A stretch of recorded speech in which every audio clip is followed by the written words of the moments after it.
In this episode, I talk with Mike about Madden recent troubles, some things we think EA could improve on. We get into some NFL talk about the Cowboys' recent playoff loss, and we share our takes on the new NCAA game. I hope you enjoy this fun episode. What is up? How do you say your last name? It looks a lot more complicated than it is. It's Don, Dar, Dar, Ski, Ski, Dondarski. Dondarski. I Yes, got you. sir. I should know this because Tank has said it 1,000 times in the last whatever years we've known each other.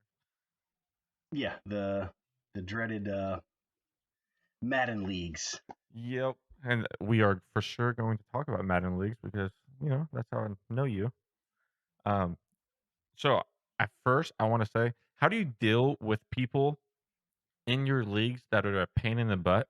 Because I know I've been on the pain in the butt side and it's pretty fun to go through that until you don't want to be. And then it's like, well, this sucks. Now everyone thinks I'm a dick. Well, I don't know that anyone. Sometimes you need those guys in the league, right? Because you want guys who care about like their team and guys who care about what's going on in the league. So you kind of want those guys who are like, hey, he's not following the rules, or hey, he's not doing this. Those people you want and you need in the league. At some point, you kind of hope they only bring up the important issues because there are some guys who just always, no matter what, are just like in your ear about something, whether it's this trade or it's that or it's oh my god, can you believe that he went for on 4th and 1 inside of his own 30? And it's like some stuff you gotta pump the brakes, but you need those guys in the league that are vocal and are a pain in the butt, so to speak, to keep the league healthy. Sometimes they can cross a line when it gets personal, or someone's an idiot, or someone's this or that. But for the most part, you really need those guys to have a healthy league, in my opinion. So I never cared or minded it. And I've been that guy before in leagues. Like, hey, he's not doing what he's supposed to be doing, but you need it.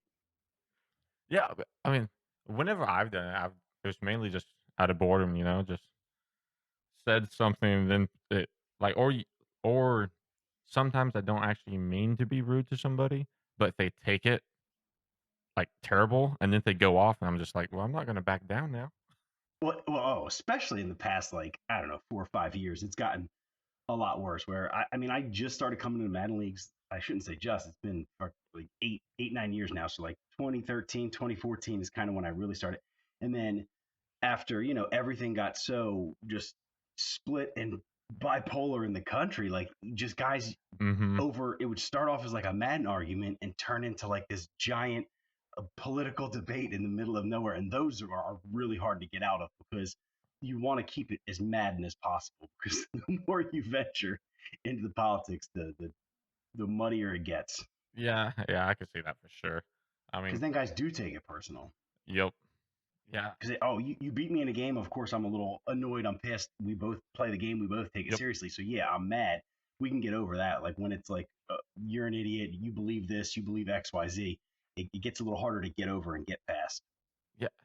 On that, like, I've noticed, like, if somebody says something, like, smart or whatever to me, like, 10, 15 minutes after a game, that's whenever I'm the most heated. Especially if it was, like, a close game or either a close game or if they just blew me out of the waters. It was just like, I'm so heated for, like, 15 minutes, and then after that, I don't care anymore. Oh, for sure. And if you get like just at least like a good game, good luck the rest of the way. Give yourself some time to calm down. But when people want to like after you've lost, then people want to talk about well, this on third down and ha ha ha. I knew you were going to do this, or I know you always go to the slot receiver. It's like just shut up. Just let me have my 10 minutes. Yeah, yeah, just let me just suffer the loss, and then I'll go on. I mean, I'm trying to think of, like,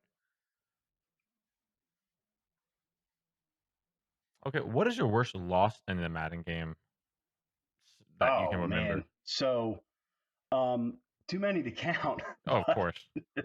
no, I just had one. I went up. It was in. It's like a so it's a more like all pro league. Like I typically play all Madden, but this league's all pro. I've been playing in it for. It was one of the first leagues I got introduced to. So it's like one I still kind of care about. But I went up.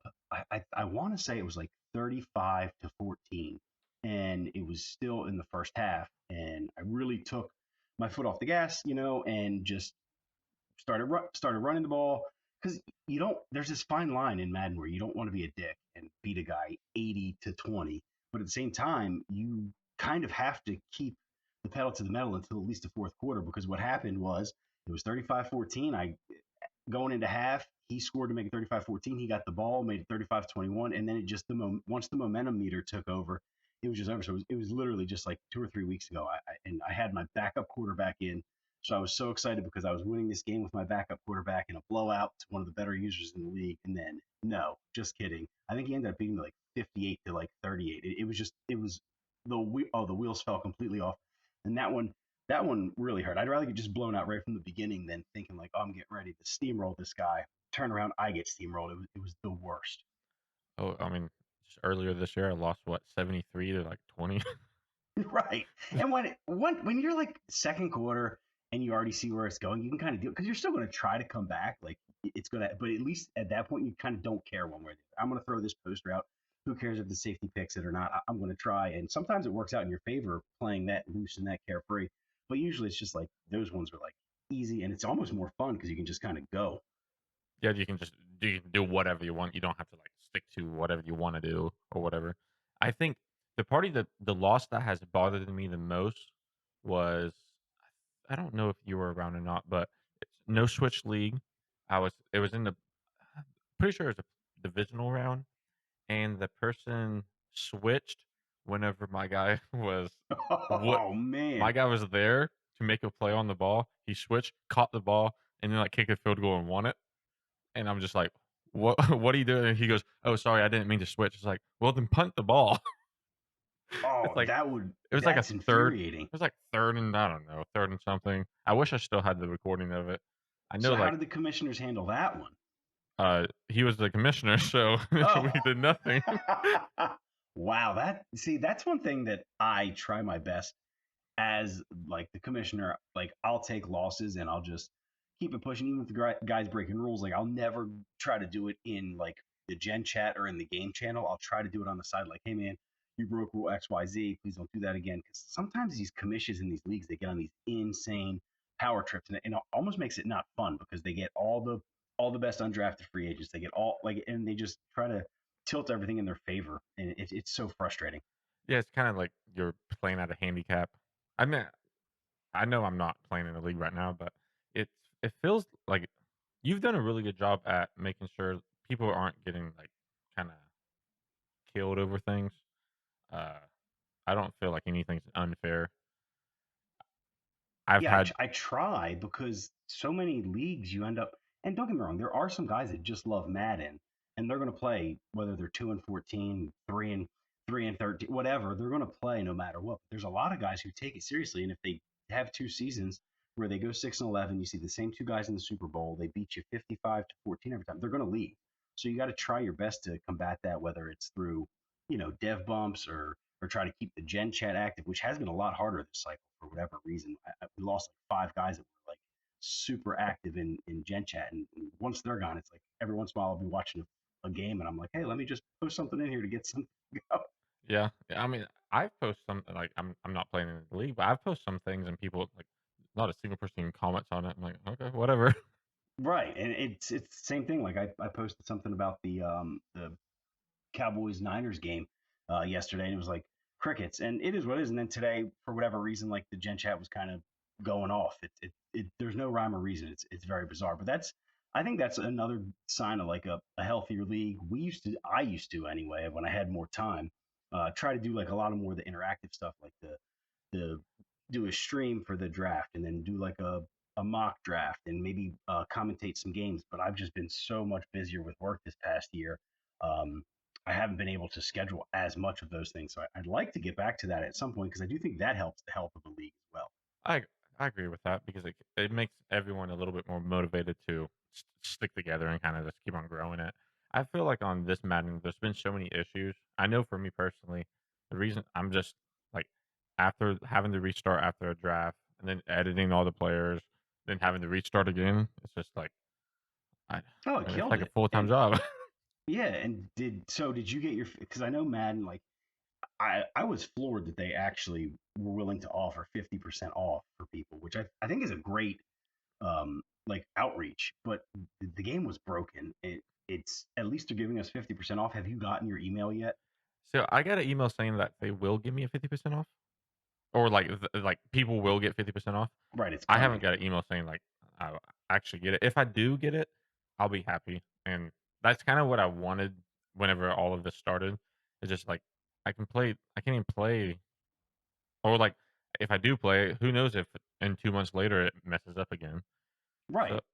that's my hesitation on coming. Like keep on playing because you don't know whenever the league will just be gone and you have to restart all over again. And at a certain point, it get kind of it's useless because a league, I mean, a season probably takes what It's two, about three a month. months. It's about a month. It's about a Is month, it a month and month? a half. Well, on our advanced schedule, it's about a month and a half. A lot of leagues do that 48-hour.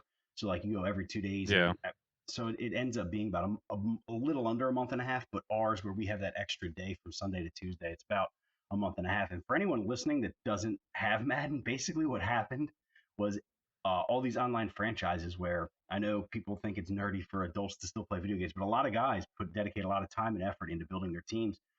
Madden servers basically just corrupted. They say only 2%, but of four leagues that I play in, three of them were corrupted. So there's no way it was only 2% of active online leagues. It seems like it was more like 50 to 60%. And so basically, these people that dedicated 3, 4 months of their time to building this team, playing their games, basically were just left with nothing. You had to restart your entire league. And that's why they're giving you 50% off the next game. I'm assuming they'll give us a code when 24 comes out, but I know I got the email. A lot of guys who weren't in our league, that were in the other league that I was just talking about, that league did not get corrupted. So they haven't gotten that email. So I'm actually kind of confident that they're going to come through and actually give us the 50% off. We'll see. See, I did not know that. I thought I just assumed everybody got that email.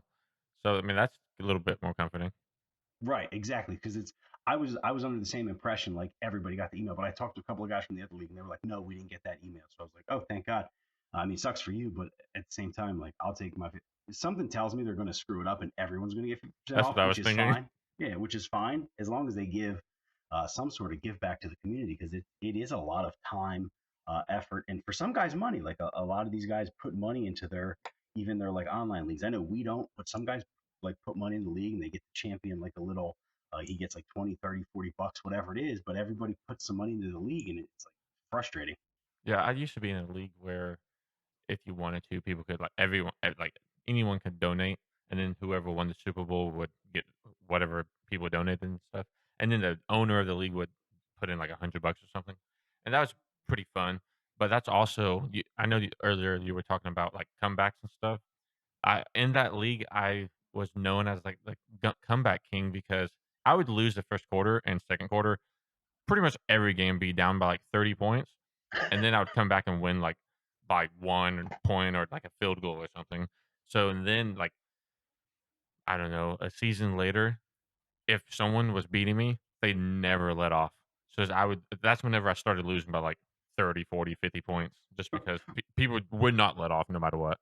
Right. Well, yeah, exactly. Once you get kind of that, like, oh, he's pretty good at coming back, and you always have been good at like once you kind of figure out what somebody's doing, pretty good at countering that. Sometimes it takes you 2 quarters, but once you kind of figure out what someone's doing, you're pretty good at countering it. And it's so funny because I know my wife, like, she'll make fun of me all the time. Like, she'll call it like your fake friends, your fake football, all that stuff, and it is, but at the same time, it's like it's a mental workout. Like I know I'm not physically. Sometimes I run on the treadmill when I play, and I'm absolutely terrible. Like I fall off the treadmill. I'm the worst at it. I need to get an e-bike or something that I can't fall off of. But it's just such a good, in my opinion, mental workout. It's a competitive outlet. Like I'm almost 40 years old now. I can't go to the gym. I could. I wouldn't be very good, so it wouldn't be a super competitive outlet. But it's just good to get the competition going, your brain going. Like, oh, he's trying to do this. Let me see if I can counter that with this defense, or he's doing this to me on defense. Let me see if I can count. It's for me anyway, a mental workout, and I really enjoy that aspect of it for sure. Yeah, I mean, I can see that being I just like challenges, and I mean, granted, some teams I play, it's like you have 15 superstars on a team. I can throw it anywhere and you pick it off or whatever. or if you throw it, I can be in triple coverage and you still catch it. So stuff like that gets annoying, but it is really fun to just like, especially on close games versus good users. It feels so rewarding to actually win that game or whatever. It's like earlier, probably a month or two ago, I was playing the Dallas Cowboys. I forget the name, the username, but he killed me the first game we played. I think he won by like Oh, 45. I scored. our initial one, our Yeah, initial yeah, Cowboys yeah, yeah. user, Al. Yeah, Yeah, he's good. Yeah. he killed me the first time we played. I wanna say it was like 45, 14, 7, one of those. Yeah, actually, like, from the get-go, I threw a pick, like, on the second play of the game, never turned around, and then I was super happy because, like, a little bit later on, we played again, like, the season after or something, and I actually I smoked him that time, and Right. stuff like that is very rewarding because I know he's a good player. Oh yeah, and that's like sometimes it's funny. Like not, I mean, look, anybody can beat anyone in our league, which I like. Obviously, we have guys who go 15-1. Well, I keep saying the 16 games. I'm still not used to the 17 games, 15-2, 16-1, whatever. We have those guys, but there's a lot of guys who go, 6-11 that can still beat a really top tier team. So I really like that about that our league. I wish we could get like 3 or 4 more users because there's friggin' 5 guys who went to Xbox really kind of screwed us up there. But I mean, Yeah, it what is is up what with it that? is. Who goes to I, Xbox? I I don't know. Everything I read is, and again, it might be like my algorithm just basically talks about how much better the PlayStation 5 is just holistically than the Xbox. But I do think there's some. I think they say it's the frame rate or it runs. I don't know. I always hear It's the frame rate, but usually whenever people talk about frame rate, they don't actually like, they're not even using it, so it's not a big deal. right. So, I don't know, but anyways, I guess enough of that right now. One thing I wanted to know because I have a player in mind is, have you ever drafted a player in any of your Madden leagues that you just fell in love with? Um, Not so much like fell in love with, but there's a player every year that I'm really like. I love this guy. I wanted to develop him. Right now, I have a guy on my team, Hayden Hunter. He's this little white slot wide receiver, and I want to develop him. But the one that like brings me the most joy and cracks me up the most is I had a quarterback. I guess it was last Madden, McGraw, and Oh, Tank wanted him so yeah. bad. I ended up getting him, and it caused. I think it caused Tank to have an aneurysm. Quite honestly, like he So for people went who off. don't He went off the deep end. people who don't know, is Tank Willis is a person in our league that's been around for. I mean, he was actually one of the first people I started playing Madden with online, and he's a person that is um, combative.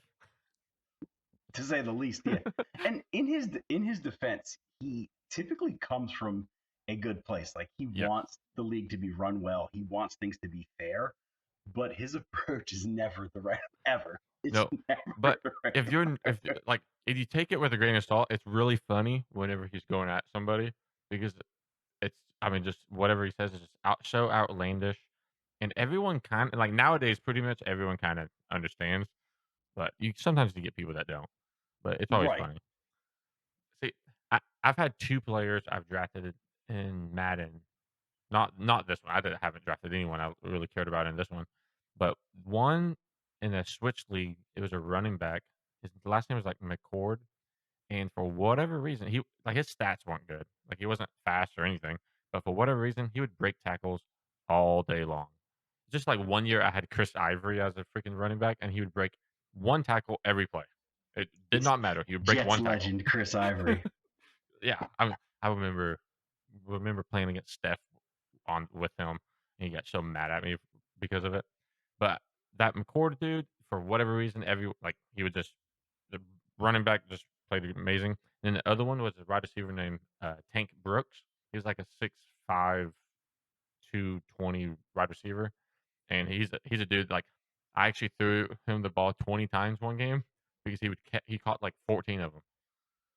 It's That's just one thing that Madden has done such a better job of these past few seasons is getting big wide receivers. It used to be you just literally cared about the speed, the height didn't matter, the jumping didn't matter. It was just who's the fastest guy, let me draft him. But these past few, they've done a good job of those 6'5" guys are actually draftable, which is nice. Have you noticed in this Madden, like if the tall wide receivers will they actually catch the ball more often than the shorter ones, like on high point balls? Yes, I think so 100%. Now I don't know if there's any kind of affirmative data to back that up, but to the point they actually nerfed the aggressive high catches the last couple of tuning updates because of that. Like a lot of guys were doing what they call the old school rocket catch or whatever. Now our league is no switch, so you can't control the player to make the catch, but in a lot of leagues you can actually control your guys, so you can hit circle and then triangle to make the aggressive catch. And I know they've kind of tuned that down a lot because you if you just drafted any 6'4" wide receiver, threw it up to him on the outside, it was a literal 50-50 ball where it should have been this guy's like a 57 rated wide receiver. It should be like a 10-90 ball, not a 50-50 ball. Yeah. Because I've always thought about, like, maybe, drafting a player, or just getting players that are, like, 6'5" everywhere on the field, and then just be a super tall team, but I never actually went with it. Yeah, I throw to the slot too much. I would love to do that, but I'm such a slot hoe. Like I'm gonna come with that little zig route or a little slant route I or a love the drag. zigs. Yeah, so I'm 100. So those big guys, I want at least one. Like I have DK in one of my leagues, and he is ridiculous because one, he's fast, two, he's big, he can jump. He's one of the best wide receivers in this Madden, I think, anyway. And then, but I always my slot receiver is always like my leading receptions guy by far. Like he's never even close. Hey, it's better than a tight end. Well, How do you sometimes the tight end will creep in there, Oh, of but course, everyone throws it to the, tight end. How do you typically build a team on Madden on a no switch league? so for me, with the no switch league especially, I try to build from the positions I don't use her. So I don't tend to use her my edge rushers. So I try to get good edge rushers. I don't use her my corners. So I try to get really good corners. My linebackers and safeties, I want better rated players, obviously. But those are the positions that I will kind of slack on a little bit because I'm going to be controlling them more, so their ratings won't matter as much. I still want them to be, tall, fast, strong, jump high, but their play recognition won't matter as much if I'm going to be controlling them. So the players I don't control as much, are my edge guys and my corners, I need to get much better CPU players on there. Whereas my D tackles, anything up the middle, my D tackles, my middle linebacker, that then I worry about. Then on the offensive side of the ball, we kind of talked about it a little bit. Like I want one bigger receiver, and then my other three, I kind of need to be interchangeable. Like because if someone gets hurt, or if someone notices, hey, he always goes to 83, I can put 83 out on the outside on the other side, and come bring in another slot guy. So I like to have that, and then just a tight end, who is again. Like we all like to pretend we're not cheesy and we're not speed hose, but I want a faster tight end. I just do. Always go speed on tight end. Yeah, that's one of the main things about speed and catching traffic. Those are like the only two. Like, yeah, I don't need you to block. Like, it's kind of like today's modern NFL. Honestly, like, I don't need you to block. I don't need you to set the edge. Just go out, run a corner route, or go run a hook and catch the ball for me, please.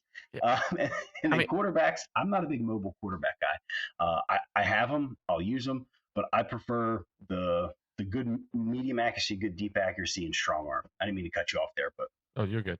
On quarterbacks, I don't like scrambling quarterbacks, not because they're not good or anything. It's I have a tendency to scramble with them because right. I can, and that always messes me up. Always. Well, one thing I've noticed about this Madden is they almost encourage you to be like kind of that. So if people listening to this don't play a ton of Madden, which I can't imagine there's anybody listening that doesn't play Madden, but anyway, if basically in the real NFL you don't see quarterbacks often like drift back to the left or right, they drop back in the pocket and then step up in the pocket. So what Madden has done this cycle, for whatever reason, they kind of create a pocket, which is nice. But anytime you try to step up through it, the D tackle insta sheds, and it becomes a sack a lot of times. So they almost encourage you to kind of drift to the outside and get around. And that's why I think a lot of these scrambling quarterback guys get such a bad kind of rap because the game almost encourages you to play that way, which isn't quote unquote realistic, but it's one of the only ways you can get it to work, unfortunately. I feel like on the, defensive tackles, a lot of times they, make the animation goes into effect whenever the the D tackle is still being blocked, but Yeah, and then, like, after that, there's nothing you can do, so, it's a sack, and it's like, "What the heck?" Like, the dude's blocking him. Like, yeah, 100%. It's like he's totally blocked, and as soon as you get within that little circle that the animation can trigger, it's like, oh no, that's a sack. It's so frustrating because you think you're going to scoot up through the pocket and either run for a few yards or at least find an open receiver, but no, you just get sacked and sometimes fumble. you see Josh Allen and Mahomes and whatever do it all the time, but you cannot do it in Madden unless there's a completely hole. Right. Yeah, it's rare that you get that, especially we play on all Madden. It's very rare that you get that giant gaping hole unless a guy has like shifted his D line to like all go to the right or whatever. And sometimes you will, but usually it's hard to go up through the pocket, which is frustrating. What do you think are some things that EA could do to fix Madden or make it better? Well, this year it's obvious, like have their servers not break and not Have the game work? yeah, not corrupt all the files, and you do a draft for 3 hours and it doesn't save or it just loops you back to the draft again. Like something from day one was really messed up with their servers. Like it was very clear that multiple people jumping onto the servers really messed with them. Like if it were 6 people on, you were fine. But as soon as you got to that 10 to 12 to 14 range and tried to run a draft, it was like forget about it. Other than that, I really think they've got the gameplay. It's not perfect. It's a video game. It's not going to be perfect. But I really think they've got the gameplay to the best it's been in some time. It's pretty balanced. I would like for there to be more of a balance between all Madden and all Pro because all Pro, if you play enough, is insanely easy, and then all Madden is almost like again where it encourages you to not play how you'd like to play. Like it encourages you to pick all the money plays, to pick everything that you have to do, like all inside zone, all RPOs, like all the cheesy stuff that you hate to see, but you almost have to do it. And so I think if I were them, I would try to find a better tuning mechanism, whether they have to go to 6 levels.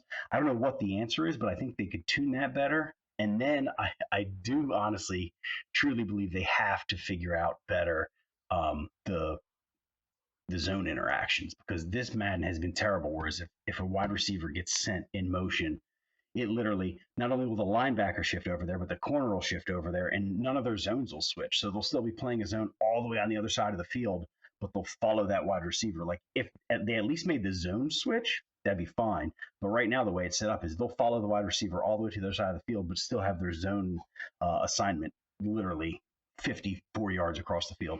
So I think that's the main thing gameplay wise that they could focus on is not having those defensive assignments get so jacked up. Yeah, the defensive assignments, especially like I think you shared something earlier about like whenever a wide receiver motions, the defense just doesn't know what to do. It's like they've never seen it before. So it's stuff like that. If they could fix that, it would be nice. And I think for the most part, I feel like coverage is a lot better.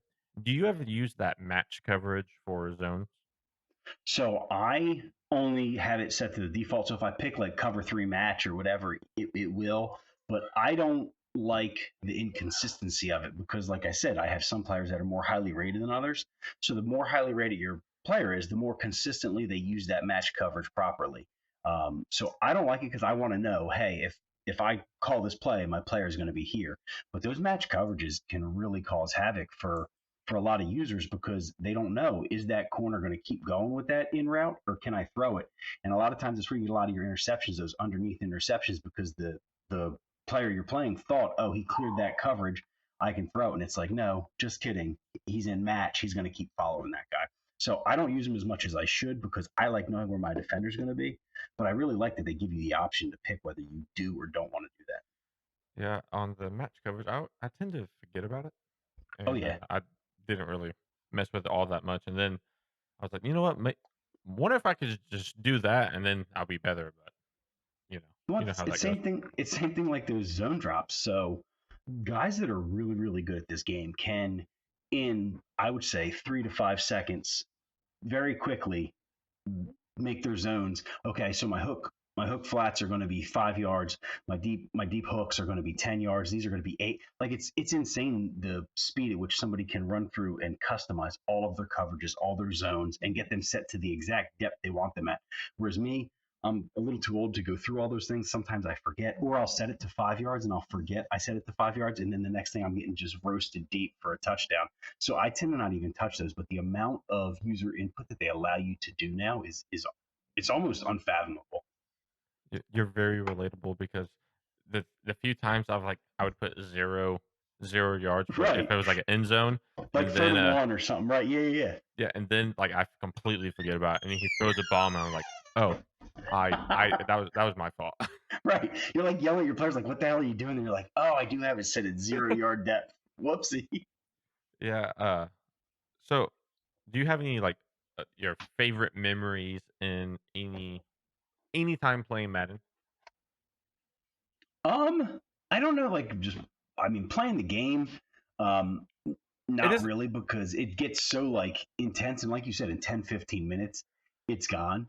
But just some of the like the shit talking, sorry, I don't know if I can curse on here, Yeah, but you can. just the crap talking and like just the joking around with the and like we all know each other. We're not like friends or buddies or we've known each other for 20 years, but you get this weird sense of camaraderie and just teasing people about, oh, remember when you traded your entire draft? Like so I get teased for that still by some guys. Like I traded my entire draft basically for this left tackle that I thought was going to be like the next coming of Orlando Pace, and he ends up being a normal dev. He was pretty good, but he was just like a normal dev, run of the mill guy.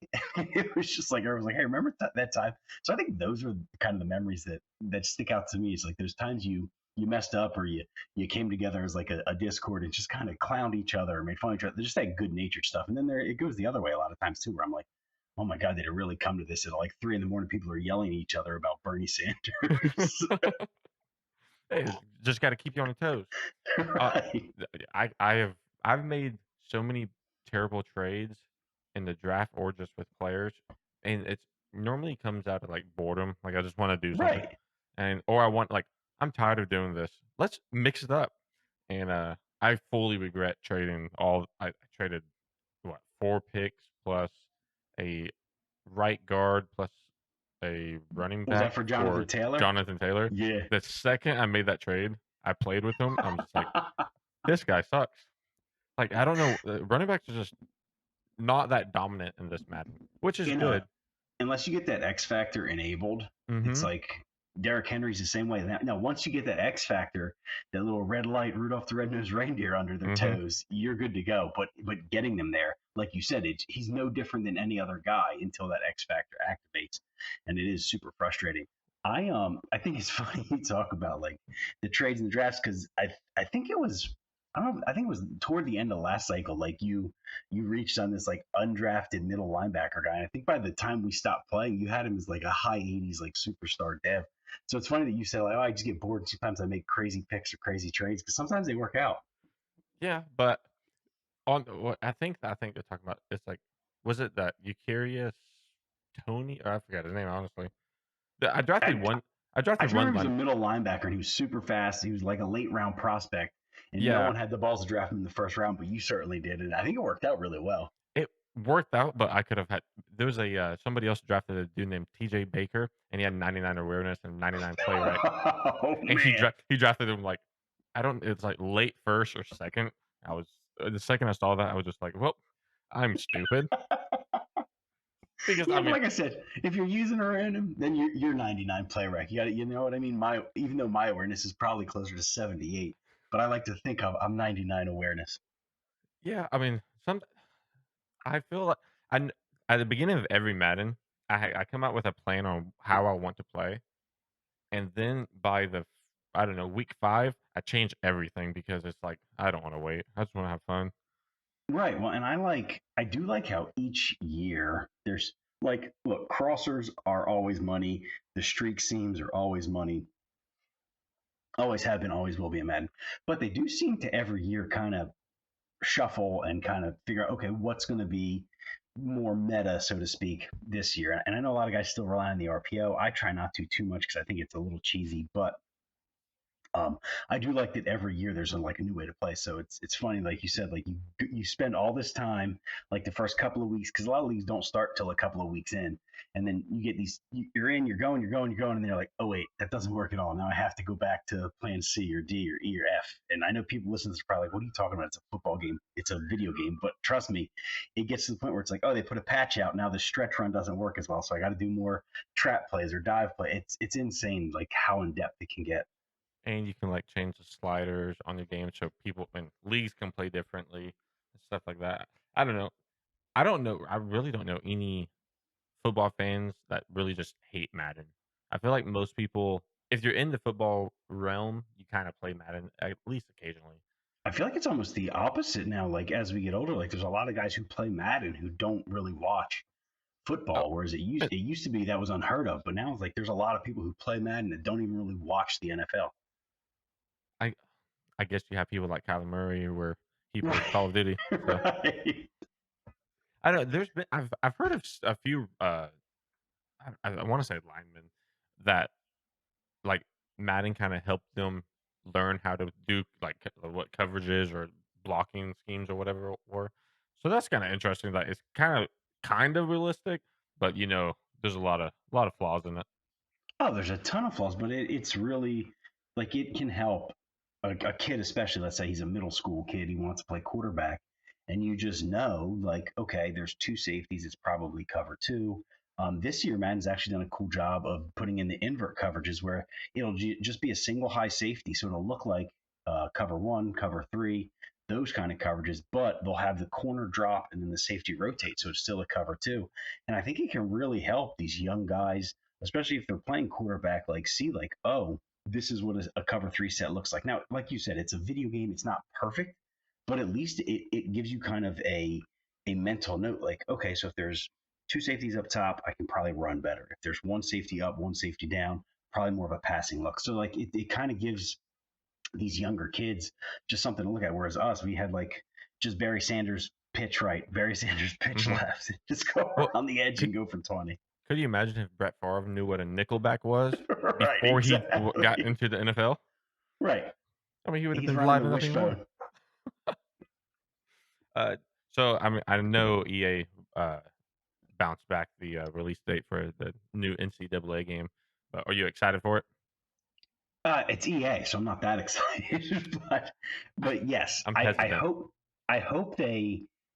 I played like NCAA up until they stopped. What was it? 14, 15? Four What was four it? 14. Yeah. So when they stopped doing it, I mean, obviously I stopped playing. I didn't have a choice, but I love the recruiting. I'd be the guy who would go on, and back then you could send away like a save card. Some guy would upload the roster on there, send it back to you. By the time they got to, I think, 12, 13, 14, they had roster share. But before that, you would literally take a save card, mail it to some dude, hope it came back, pay him 25, $30. And sometimes it did come back, sometimes it didn't.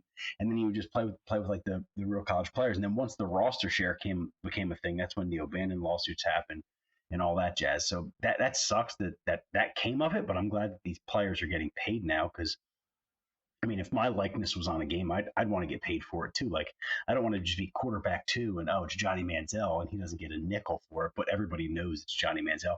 So I understand that. But as far as the game goes, I hope it like they have the bare bones of it. Like the recruiting was so much fun. Um, the gameplay was a lot of fun. There were a lot of things in that game that weren't in Madden, like a lot of the triple option stuff, a lot of those fun kind of plays where you're all the way toward the left hash because the hashes are wider. So I am looking forward to it for those things. But it's just it's EA. You know they're gonna take out features that were there in 14 and be like, oh, we couldn't convert them to next gen, even though it's a more powerful, better system. Somehow they're going to say they didn't have the capacity to do it, which is going to be frustrating. I'm afraid that you're most likely probably right about all of that. I am Because still excited about recruiting. yes, That oh, stuff is big so much time. fun. Because what was the cap on online users in 14? It wasn't high. It was only I don't like actually 12 guys, know. right? Was it? Could you even do it? I thought it was, like, somewhere between 10 and 12, 10 and Yeah. 15. Which that's another thing because like if it's a true NCAA game, look, it's going to be insane if you could have 60 to 80 people. I would imagine they'll still cap it at 24 to 32. like because Madden can do 32, so you'd imagine that they'd allow it for that. But that'd be really cool to get 30 to 40 guys in whatever they set the number at to have those recruiting battles. Because look, let's be honest, even if you were on the hardest level, Heisman, legendary, whatever it was, you could still out recruit as like UTEP. You could out recruit Texas just from playing the games, and by the end you were a dynasty. So I do think it'll be fun to see how other users recruit us. So I am looking forward to it for that aspect for sure. I just don't know if they're going to implement it properly. I think it would be cool to have like 20, maybe 30 players max, just so you can fill out like the SEC and Big 12 or Big whatever they're going to be. But like because unless you have enough players for every team, I mean, if you only have like 5 people in SEC, 5 people in whatever Right, ACC or whatever, it might get a little boring. It's just playing CPU. right. See, I don't think I would mind playing CPU in a college game as long as you like had rules in your league, like hey, you have to schedule uh, two out of conference games against a user. You can't schedule That's a good way to. Navy, Yale, That's a good way da to da do da that. da da. Just because I would like to see like I can take let's say we get four guys in the Big Ten, four guys in the SEC, four guys in the ACC, four guys in the Pac-12, four guys in the Big 12. So you could see like Oklahoma, as opposed to whereas like let's say you do all 12 guys or all 20 guys in the SEC, it might be where a lot of guys aren't playing in the bowls, and then that little off season gets stale for them. Yeah. But you can do the conference realignment, or you could anyway. Who knows if that'll be a thing in the new That- one when it comes out? it's this shows you exactly how much EA has kind of tarnished Madden. It's like, well, they could have it, but who knows? It is PlayStation 5. They might not Well, have it because of that. right, and it's just like I get that they can't make money off of certain things, but and I wouldn't do it now because I don't have the time, but I would spend hours on hours listening to Good Charlotte and playing those mini games like with the little balls are getting shot at your quarterback and you got to dodge them in the pocket, or you do the linebacker or the O lineman pancake one. Like those little mini games were so much fun. I could literally spend hours doing them, and then just take it out of the game. And it's like, where'd that go? Like that should still be an option as a mini game somewhere. Not that I'd spend as much time on it as I used to, and they can't make money off of it because I'm not buying cards for it. But it would be nice if that was an option. Do you ever do that skills trainer? No. And see, I'm kind of a hypocrite because I'm like, oh, that stupid thing they put in the game, or Face of the Franchise, which I've never really played ever. Face of the franchise, I think, is terrible. It's really boring. Oh, I did it for like 38 seconds, and I forget, it was like you could pick like Texas, Florida, whatever, and like you said, it was like just awful. And that was a cool thing too about NCAA that I hope they do for like a offline mode where you can play those high school games and then like you get recruited, and you can go do that. That was really cool. Road to Glory or whatever it was called. And then you could import that guy into Madden and do like, so there's so many things that they've done away with. It's like It's like funny. start a player from high school and then bring him Right. all the way to like his 15-year NFL career. It would be fun to do. You would have to kind of play around with that. Yeah, it was a ton of fun. You could import draft classes, which I'm sure they won't allow for whatever reason, but like that was the best part of NCAA was, it would be great because then, like you said, you could, if you have guys playing the NCAA, those same players would have that same kind of knowledge and user base, and then you bring those draft classes into Madden. I think it would create so much more immersion for guys like us who would play both games, and it would be like, oh, this guy was great at Oklahoma. I got to draft him. I got to have him on. Or I was his coach at Florida. I got to have him on my team. And I think it would just create some cool little stories, and I think it would get people more into the game. But again, it's EA, so who knows? Yeah, if they could add all the cool things, or if they could just take away everything. So we're recording this on January 23rd. So the games were yesterday. What did you think about the Dallas Cowboys final play? Oh, Oh heck, man. how about no? We won't even go there yet. Let's go. What do you think about the Dallas Cowboys final drive? I like from Dalton Schultz to the coach to like even just that final drive in general. Like, so from the moment it starts, they get the ball back. There's what 45 seconds left, no timeouts. And my first thought is I hope they score a touchdown so I can see if they're going to trust this guy to kick an extra point or not. Oh, And right. I don't think they were going to it. There's no chance Maher's going out there to kick that extra point to tie the game, send it to overtime with no time left on the clock. Like they were going for two. Then my second thought is all right. They don't have any timeouts. They need to hit something short to the sideline, and they do that, and Dalton Schultz just doesn't bother to get his feet down. Then the play before that, he doesn't bother to get out of bounds. He gets hit. He's going backwards, and since he's going backwards out of bounds, the clock keeps running. And I thought Greg Olson did a really good job of pointing that out. Like, hey, he was hit backwards, so that's why the clock's still running. I thought he did a good job of pointing that out in real time because I think a lot of people that watch the NFL don't understand all the nuance of all the rules. Well, just not too long ago, people were talking about, like, the clock keeps on ticking when it before what, 4 minutes or 6 minutes? Five, Is it 5 five, minutes? Okay. five a lot of times, and then in the fourth quarter after 5 minutes, anytime you go out, it's stopped. But anything above 5 minutes until the ball's Yeah, spotted, which is usually like that 25-second mark or whatever. yeah, a lot of people really don't know anything like that, so they always think of conspiracies on it. Well, But games were getting ridiculously long. I don't know if you no, remember, but like, no, I agree. Yeah, yeah, you're right. And then don't forget about that Dak Prescott. I don't know what he was trying to do, rolled out to the right, and then oh my god, he's lucky he didn't get a safety. yeah, I don't know what Armstead was doing either. Like He part of that's on him. Like I don't know if he was trying to like jump to block it or he was trying to take it easy on Dak, but like he no, kind of got trucked. he had tweeted something about how he let up because of roughing the passer. Okay, I He mean didn't that's want to get called for roughing the passer because he thought Dak threw it, so he didn't oh, hit him. gotcha. He didn't, and then he's like, "Well, I regret that." Right, because it looked like a surefire safety.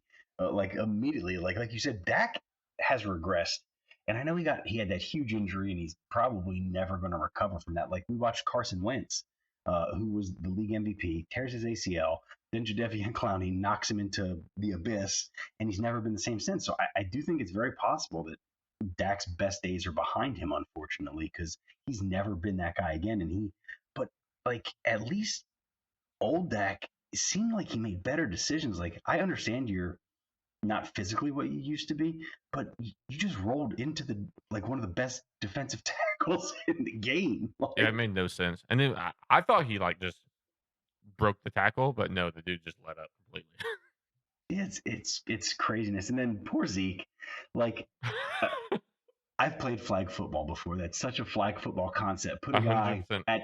at center who can get a pitch or get a lateral or whatever. But in flag football, you can't just get flattened by a dude that's twice your size. And D'Amico Ryans was like, called a timeout, and then he like looks. He's like, "Are they doing this again? Well, they're doing it again. All right, guys, just flatten him."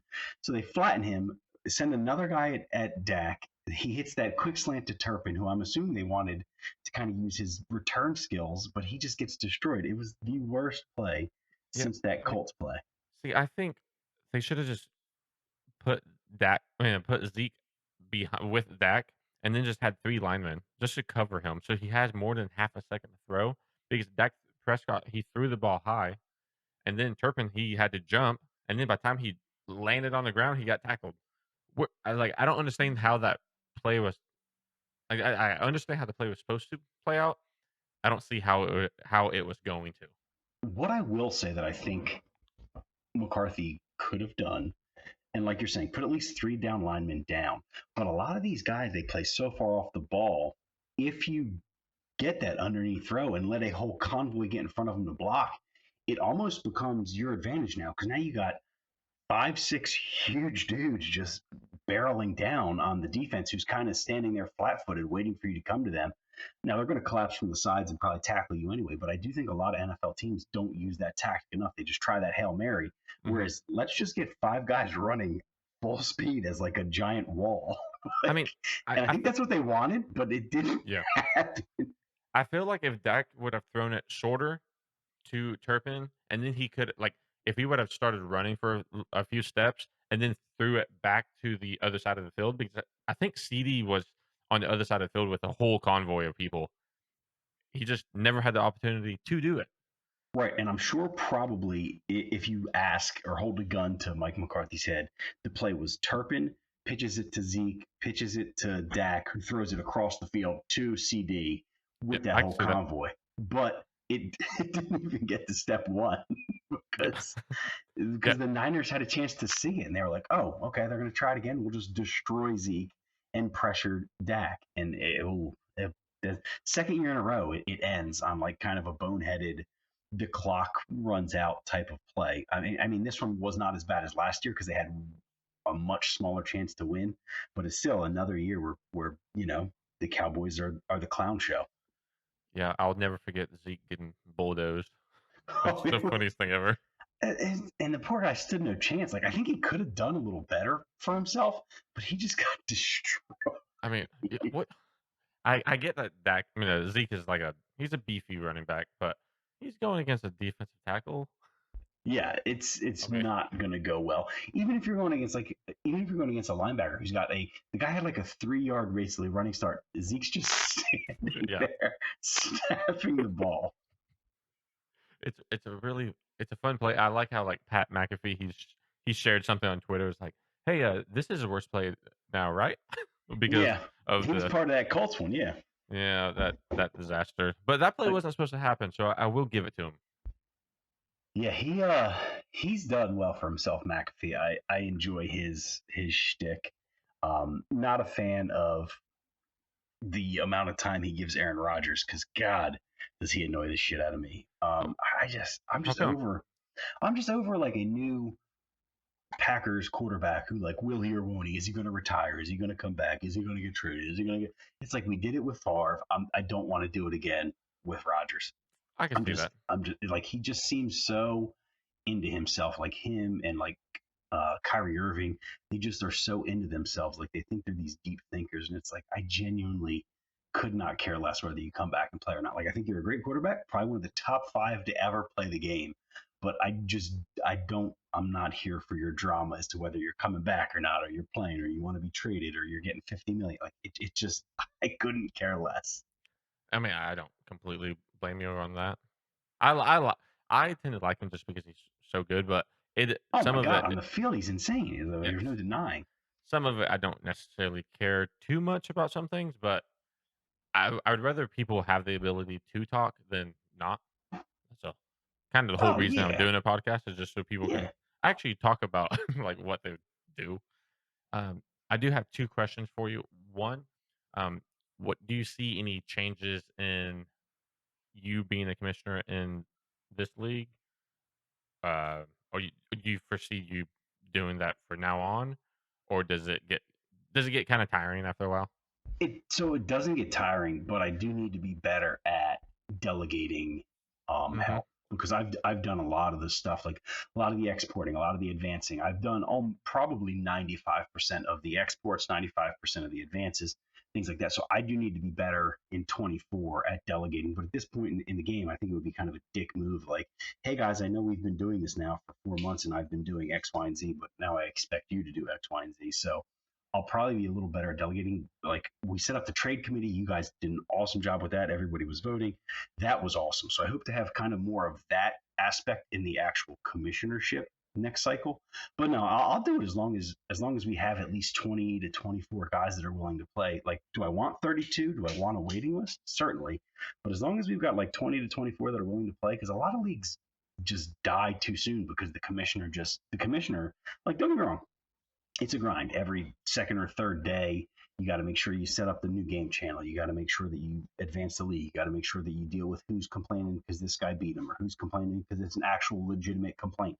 So it can become a grind. So I understand why guys are burnt out come April, March. But my plan is to go until the next Madden releases. So I hope that once guys see that we get a nice kind of roll into 24 because this is my first year being the commissioner. Even though a lot of us have been playing together for now 3 4 years, this is my first year being the sole commissioner. So I hope to have a little more help in 24.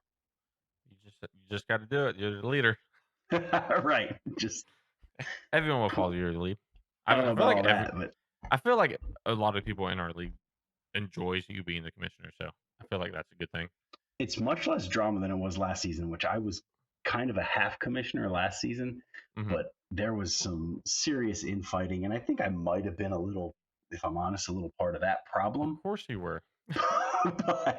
but it just got to the point where like one faction, it was basically six guys, so three of us wanted to kind of stick to more stock sliders, keep things going as they were. And then another faction wanted to make things a lot more regimented, a lot more rules, a lot more trade rules, like a lot of stuff that they did in another league, which was a successful league. But it's like both things can be true. There can be two successful leagues. You don't have to do everything like some other successful league. And I Hmm. think they didn't get that. And so that's why I kind of backed out of being a commissioner because I didn't want to be a part of the problem. So I kept playing. I enjoyed it, but it just got to the point like if you don't have a clear cut vision, because we didn't have one true commish, we had six of us who were literally six of us on equal footing. Whereas I think it does help to have one guy who gives the vision and then three or four guys who can say, that seems kind of dumb, but we'll do it. Yeah, So, yeah, yeah, for sure. I feel like one thing I was wrong on was the how many plays you can run. The oh, two, me too. because I was always worried about the defense, Defense. not the Yep. offense. The offense I was never worried about, but the defense I felt like I play man a lot or tend to, and I couldn't, but it worked out in the end. And then just I, I don't know. That was the one sticking point on me. And then on like trades and stuff, I feel like as long as somebody's not getting completely murdered in a trade, I feel like the trade should go through. As Yeah. long as he's an active player. Now, if it's like a Right. wishy-washy person that just joined, I'm kinda more stringent on his trades. Yeah. And I also try to go by like how well the players know each other because sometimes like I'm all for like you said, like I want to let as many trades happen as possible. And I think we did a good job of that so far this cycle. We haven't had a lot of trades since the reboot because guys just aren't as willing to Mhm. completely reform their team to have it be a corrupt file in 2 months. But Don't say but that. we did a good job of kind of balancing it. But one thing I do try to look at is not only just the wishy-washy owners, but owners that are kind of friendly because not that they're cheating or anything, but they're more likely to let a guy slide. Like they're Yeah, like, I'll just take a second because I know him, as opposed to I really should get a first. So sometimes I look at that as well, but I'm not nearly as stringent or strict on that as I am, like you said, with the guy who just came in the league. He wants to blow up his team because he wants draft picks, and then in 3 weeks he's gone. So yeah, 100%, you got to be careful with those guys. yeah. So, I guess that's it. Enough of Madden talk. I do wanna ask one thing because I vaguely know, but didn't you used to run a comedian podcast or comic I don't Oh, so I did have like there's a local circuit. They used to be called Mooncat Comedy down where I live. So I live in Delaware, and at the like lower Delaware, Sussex County, it was called Mooncat Comedy. So I did some open mics. I did a couple of competitions, placed top three, top five, whatever, in those competitions, and I would have some of those guys on a podcast I had called the What Had Happened Was podcast, and basically what it was is I at that point in time, so this was pre pre pandemic, and it was still kind of um, people were a little wary about the whole zooming and things like that. So it became hard to get a lot of guests to consistently come because we'd have to meet up. Things like that. Like we would Skype every once in a while. We would use Skype, which I know people still use, but that's like the dinosaur mode now. Yeah, for sure. So it got really hard to get guests to commit and to come drive and meet up and do 45 minutes or do an hour or whatever it was. So that kind of went by the wayside. But no, I had a ton of fun doing that, and that's why when you said you were kind of doing a little podcast thing, I was like, hey, anytime you need a guest or need 20 minutes, just let me know. I'm more than willing to hop on. Yeah, yeah, thank you. I mean, like, whenever you said that, you said it, like, kinda off the wall, and I was just like, "You know what? I kinda do need it." I mainly need to get because my plan is to have, like, 10 or 15 people that maybe aren't super well known, but just I can direct people to, and then maybe I can get somebody that, like, has an audience, you know? Oh, so I probably one of the last kind of the final straw for me when I stopped doing my podcast. So I don't know if you know the country singer Jimmy Allen.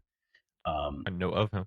so he's from the area I grew up. He's about the same age as me. He's younger than me, but he's about the same age as me. So before he blew up, before he went on American Idol, he was starting to get big around here.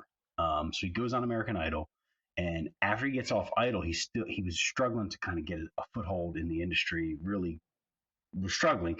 Anyway, he was around, and I was like, hey, let's do a podcast. Like, it'll help you with, like, I don't really have a huge country following, so it'll kind of expose you to like the like I only had like 500 to 1,000 listeners, but that's 500 to 1,000 ears that That's a lot. didn't really listen to him, right? Mhm. So he was like, yeah. And then once kind of the whole Trump gets elected, we were doing it right around then. He was really hesitant to talk politics. He was really hesitant to kind of, because I mean, look, you're a country singer. You don't want to step in and say the wrong thing and alienate half your crowd, right? Yeah, One way for or sure. the other. So Mhm. he got very, very hesitant when a lot of people started getting quote unquote canceled. And once kind of that hesitancy from him and some others started to creep in, I was like, it's time to shut it down.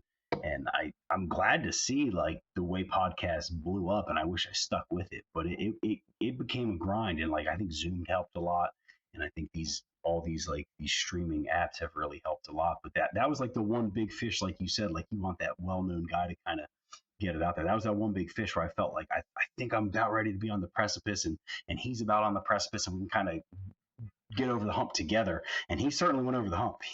He's killing it, Yeah, man. yeah, for sure. That would have been interesting to see if like, that changed.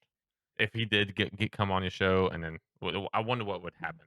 Oh, it's one of those what if things, because you could have reposted that episode and guaranteed yourself probably 5 to 10,000 listens, whereas I used to get 500 to 1,000, like 10 times the audience, and then someone likes. Sometimes it's even better if they don't like what you say because Yeah, they're sending yeah. you an email talking about how much of an idiot you are and how much they hate you.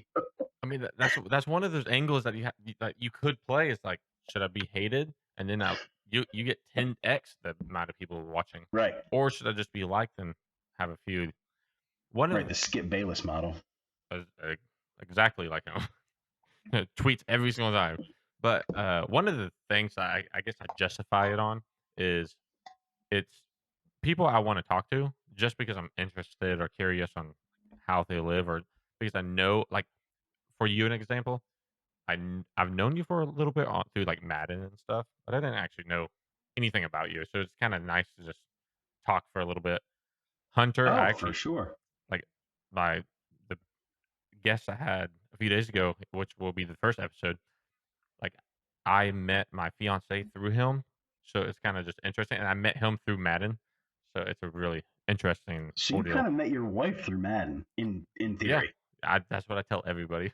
I said, That is How do that's you met?" crazy. It's like a Madden love story. Maybe EA will give you 100% off 24 if they hear this. I totally need to hit up EA and be like, "Guys, thank you so much. Without you, I wouldn't have a wife." Yeah, usually it's the other way. My wife left me because I played too much Madden. Right? So This one you got the wife. so that's one thing I always say is like, "Hey," like, whenever I was playing in the league, I was like, "Hey, I gotta go play Madden." It's like, you can't say I can't because without Madden, I would have never known you. So I always Dude, have a fallback. I hope you keep finding interesting people, much more interesting than me, that do more interesting stuff than commission Madden leagues. But I will tell you, my experience is like boomer women have the craziest life experiences like you could ever imagine because they are like this generation that like they were kind of trained to like be basically you're going to be a stay-at-home mom, but then everything changed and they got jobs, they became independent, so they like went through like this whole transformation of like being stay-at-home moms to then like finding themselves in the workforce, and they have some of the craziest stories you could ever imagine. Like some of them are like, I really miss the days when I could just be a stay-at-home mom, and some of them are like, yeah, f that, I hated being a stay-at-home mom. It's like the craziest dichotomy you could ever imagine. If you could find any boomer women, they have the most insane like lifespan going from like it's like a butterfly, like they went to the caterpillar to the cocoon. And I guess as anyone ages, they have those different life cycles. But I found that the boomer women were like just they had these crazy stories. Like some of them went from like strict households to like they became full on hippies, and now they're full on like conservative like Christians again. It's like it's just crazy the metamorphosis that I guess people go through as they age, but those boomer women there are so interesting to me. It's that time period of like just so much change in that period of time. It's like people just completely are not the same person. Right. But is there anything else you want to talk about or shout out or anything? No, man, I don't have anything going on right now. Like I said, I'm done with the podcast myself.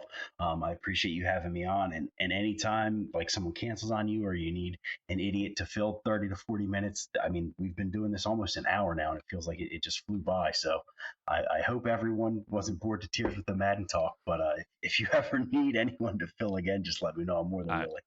Thanks, buddy. Hey, thanks for coming on. I appreciate it a lot. But yeah, Definitely, man. Do like a Madden themed Valentine's Day for you and the wife since that's coming up. that's a great idea.